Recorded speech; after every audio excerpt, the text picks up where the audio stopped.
Praise God. यीशु के जिंदा जलाली और बाबरकत नाम में आप सबों की सलामती हो। सब खुदावन के जलाल के लिए जोरदार ताली बजाएं।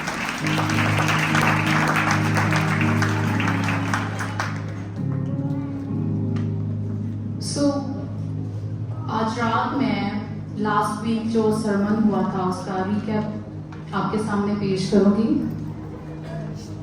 लास्ट वीक में हमने ये सीखा कि जब हम खुदा यीशु मसीह को अपना शख्सी निजात दहिंदा कबूल करते हैं तो हम रूह कुदस को इनाम में पाते हैं। तो क्या ये ज़रूरी है कि एक ईमानदार की ज़िंदगी में रूह कुदस की नेमतें और बरकतें ऑपरेट हों? इससे भी ज़्यादा ज़रूरी ये है कि एक ईमानदार की ज़िंदगी में खुदा चाहता है कि ये नेमतें ऑपरेट हों। खुदा यीशु मसीह फरमाते हैं कि यीशु मसीह ने फरमाया कि मैं उसकी मर्जी पूरी करने आया हूँ जिसने मुझे भेजा है। बहुत सारे लोगों का ये कहना है कि मुझे खुदा ने नहीं भेजा। यूहन्ना की अंजील और उसके 20 बाब और उसके 21 आयत में मरकूम है कि मैं उसकी मर्जी पूरी करने आया हूँ, जिसने मुझे भेजा है मैं उसकी मर्जी पूरी करने आया हूँ। ये मैटर नहीं करता कि आप कहाँ काम करते हैं, आप डॉक्टर हैं, आप इंजीनियर हैं, आप जो कोई भी हैं, खुदावन ने आपको भेजा है कि आप उसकी मर्जी को पूरा करें। अगर एक ईमानदार की जिंदगी में रूह की नेमतें और रूह के फल ऑपरेट हो रहे हैं तो ज़रूरी है कि गैर ईमानदार में खुदावन के नाम को जलाल मिले। किताब मुकद्दस में बहुत सारे हवाला जात है जिसमें रूह की नेमतों की आरज़ू के लिए उभारा जाता है। ये हमारे लिए ज़रूरी है क्योंकि इससे कलाम को वुसअत मिलती है, लेकिन इससे भी ज़्यादा ज़रूरी ये है कि रूह के फल हमारी ज़िंदगी में ऑपरेट हों, क्योंकि कलाम मुकद्दस में लिखा है कि गिफ्ट्स जो हैं धोखा दे सकते हैं लेकिन रूह के फल नहीं, क्योंकि रूह के फल से हम एक सच्चे मसीही बनते हैं। मत्ती की अंजील और उसके 7 बाब और उसकी 15 आयत में लिखा है कि झूठे नबियों से खबरदार रहो जो तुम्हारे पास भेड़ों के भेष में आते हैं मगर बातिल में भीड़ फाड़ने वाले भेड़िए हैं। उनके फलों से तुम उनको पहचान लोगे। अब रूह के फल क्या हैं?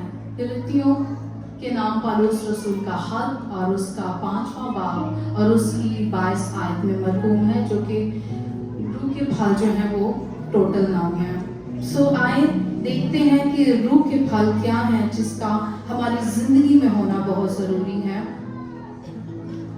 मरकूम है मगर रूह के फल मोहब्बत, खुशी, इत्मीनान, तहम्मुल, मेहरबानी, ईमानदारी, हिल्म, परहेज़गारी है। अब सवाल ये है कि हम किस तरह पहचान सकते हैं एक सच्चे मसीही को? Very simple. मिसाल के तौर पर एक शख्स चर्च में आता है और वो ऊंची ऊंची दुआएं करता है, गैर जुबानों में दुआ करता है, जब मस्बा पे आता है शिफायत करता है, बड़ी बड़ी नबूवतें करता है, लेकिन जैसे ही वो चर्च से बाहर जाता है उसका रवैया चेंज होता है। वो गाली गलौज देता है, वो लड़ता झगड़ता है, इवन उसकी अपनी बीवी के साथ रिलेशन अच्छा नहीं होता, अपने बच्चों के साथ, अपने रिलेटिव के साथ रिलेशन अच्छा नहीं होता। यूं आप ऐसी जिंदगी को आसानी से इम्तियाज कर सकते हैं। अब सवाल ये है कि ऐसे लोग गैर जुबानों में दुआ कैसे करते हैं?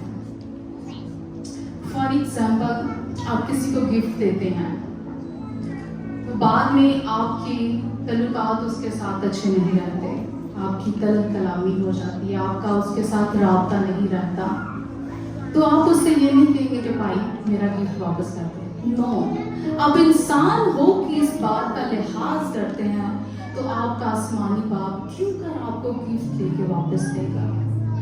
किताब मुकद्दस में लिखा है, रोमियो के नाम पौलुस रसूल का खत, उसमें लिखा है कि खुदा की नेमतें और बलावे बेतब्दील हैं।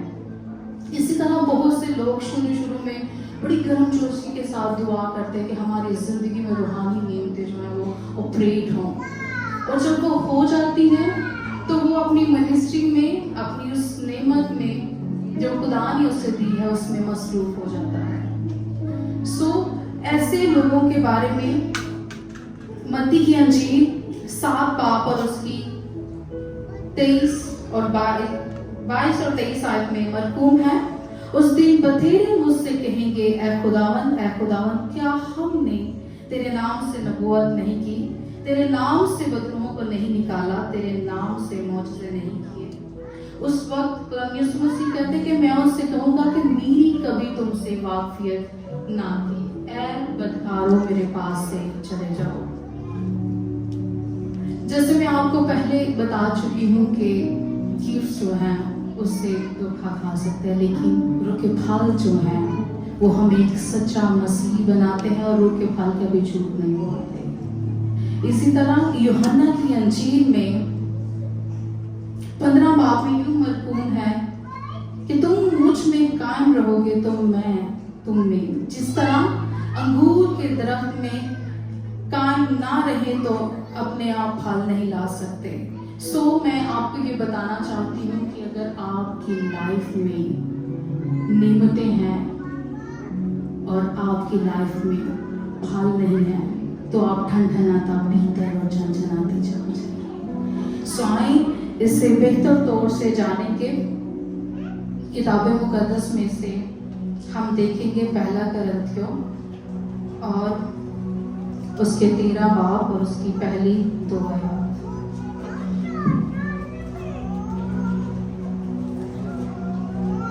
किताब मुकद्दस में मरकूम है, अगर मैं आदमियों और फरिश्तों की ज़बानें बोलूं और मोहब्बत ना रखूं तो मैं ठनठनाता पीतल और झनझनाती झांझ हूं। और अगर मुझे नबूवत मिले और सब भेद और कुल ईमान की वाकफियत हो और मेरा ईमान यहाँ तक कामिल हो कि पहाड़ों को हटा दूं और मोहब्बत ना रखूं तो मैं कुछ भी नहीं हूँ। आए अपने कदमों पर खड़े हों, दुआ करेंगे कि खुदा बाप हमारी जिंदगी में रूह के फल और रूह की नेमतें भी हों। खुदा हम आप में पड़े, हम आपके नाम को जला दे। खुदा पाक यहोवा खुदा आपने हमें भेजा है ताकि हम आपकी मर्जी को पूरा कर सकें। खुदा पाक यहोवा खुदा हम तेरी हजूरी में आ जाते हैं। सब अपने लबों को खोलिए, अपने आप को खाली कीजिए, क्योंकि वो आपको बरकत देना चाहता है, वो आपकी नस्लों को बरकत देना चाहता है। अपने लबों को खोलिए उसकी हजूरी में। वो पाक खुदा है, उसे कहिए कि आज रात कलाम को नाजिल कर, आज रात कलाम को नाजिल कर, कलाम नाजिल हो, क्योंकि जब भी कलाम नाजिल आता है सिचुएशंस बदलती हैं। आज वो आपकी सिचुएशंस को बदलने के लिए आया है। अपने आप को उसकी हजूरी में उंडेल दीजिए, क्योंकि उसका कलाम